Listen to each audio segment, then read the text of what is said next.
ఇప్పుడు గజ్వెల్ల కేసీఆరే దెబ్బతిని ఓడిపోయి అక్కడ ఉన్నాడు. ప్రధాన ప్రతిపక్ష నాయకుడే ఓటమి చెందిండు. మెజారిటీ సీట్లు కాంగ్రెస్కి వచ్చినాయి. గ్రామాల ఎన్నికలు గ్రామ పరిస్థితులను బట్టి జరుగుతాయి. శాసనసభ్యుడినో మంత్రినో ముఖ్యమంత్రినో పట్టి జరగవు. ఓవరాల్గా ఫీల్ గుడ్ ఫ్యాక్టర్ ఉంటుంది. గ్రామంలో ఉండే నేపథ్యాన్ని సామాజిక వర్గాల సమతుల్యతను దృష్టిలో పెట్టుకొని ఎన్నికలు జరుగుతాయి. ఎట్లా జరిగినా ఫలితాలు అనేది ఇక్కడ కళ్ళకు కట్టినట్టుగా కనిపిస్తున్నాయి. 94 నియోజకవర్గాలలో 87 శాసనసభ నియోజకవర్గాలలో కాంగ్రెస్ పార్టీకి మెజారిటీ వచ్చింది. ఈ లిస్ట్ అంతా మీకు ఇస్తాము.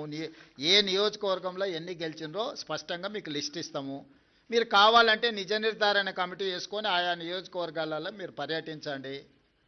ఇన్ని 12,702 గ్రామ పంచాయతీల ఎన్నికలు జరిగినప్పుడు 1, 2, 3 అటో ఇటో ఫలితాలు వస్తాయి. ఆ ఫలితాలు అనేది భవిష్యత్తులో మన కార్యాచరణను సవరించుకోవడానికి ఉపయోగించుకుంటాం తప్ప దానికి మించి వేరే రకంగా దీని మీద చర్చించుకోవాల్సిన అవసరం లేదు.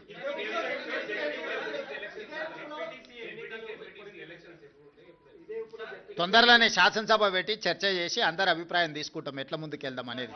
ప్రతిపక్షాలకు కూడా అవకాశం ఇస్తాం. ఆ ఎన్నికల్ని ఎంపీటీసీ, జడ్పీటీసీ, మున్సిపల్ ఎన్నికలు, మున్సిపల్ కార్పొరేషన్ ఎన్నికలు వీటన్నిటికీ సంబంధించి కూడా తొందరలోనే శాసనసభ సమావేశాలు ఏర్పాటు చేసి ప్రతిపక్షాలను కూడా అడుగుతాం ఏ విధంగా ముందుకు వెళ్దాము, 42% బీసీ రిజర్వేషన్లు ఏ విధంగా సాధించుకుందాము, భవిష్యత్ కార్యాచరణ ఎట్లుంటే బాగుంటుందో ప్రజాస్వామిక బద్ధంగా చర్చ చేసి అసెంబ్లీలో ఆ తర్వాత ఎన్నికలపై ఒక నిర్ణయానికి వస్తాం.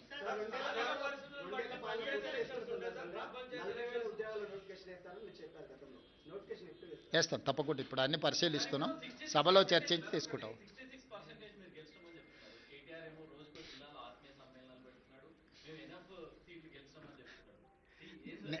అందుకే ప్రభాకర్ క్లియర్గా నేను పర్సంటేజ్తో సహా గ్రామ పంచాయతీలతో సహా ఈరోజు 94 శాసనసభ నియోజకవర్గాలలో ప్రతి నియోజకవర్గంలో ఏ పార్టీ ఎన్ని గెలిచిందో నేను అధికారికంగా ఒక నోటు విడుదల చేస్తున్నా. మీరు నోటు తీసుకొని ఆ నియోజకవర్గంలో వెళ్ళి నిజ నిర్ధారణ కార్యక్రమాలు పెట్టుకొని మీరు పరిశీలించండి.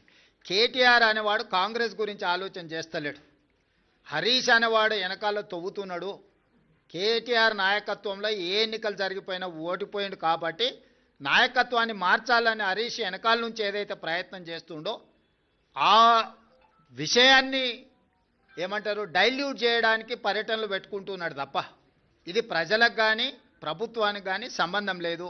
ఇప్పుడు కేటీఆర్ వర్కింగ్ ప్రెసిడెంట్ అయినప్పటి నుంచి జరిగిన ఏ ఎన్నికలు గెలవలే కదా. జనరల్లో అసెంబ్లీ కావచ్చు, జనరల్లో జరిగిన లోక్సభ కావచ్చు, తర్వాత జరిగిన ఉప ఎన్నికలు కావచ్చు, తర్వాత జరిగిన గ్రామ పంచాయతీ ఎన్నికలు కావచ్చు. ఈరోజు హరీష్ వర్గం ఆల్రెడీ సోషల్ మీడియాలో మిగతా మీడియాలలో మొదలుపెట్టింది కదా. కేటీఆర్ ఉంటే ఇంకా పార్టీ మిగలదు కాబట్టి కేటీఆర్ను తప్పించండి, హరీష్కు నాయకత్వాన్ని అప్పచెప్పండి అని ఒక స్లోగన్ తీసుకొని బయలుదేరిండు.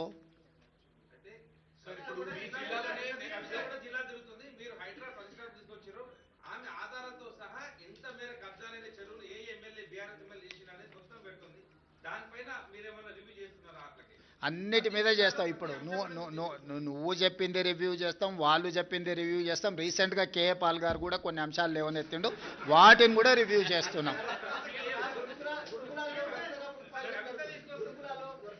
నీ అమాయకత్వం అది. మీరు లేనిది ఊహించుకొని కాయించుకొని గత 10 ఏళ్లలో జరిగినవి తీసుకొని ఇప్పుడు జరుగుతున్న వాటిని తీసుకొని ఎన్ని గురుకులాలు ఉన్నాయి, ఎక్కడేం జరిగింది అనేది లెక్క లేకుండా బాధ్యత లేకుండా ప్రశ్నలు అడగకండి. అట్లాంటి పరిస్థితి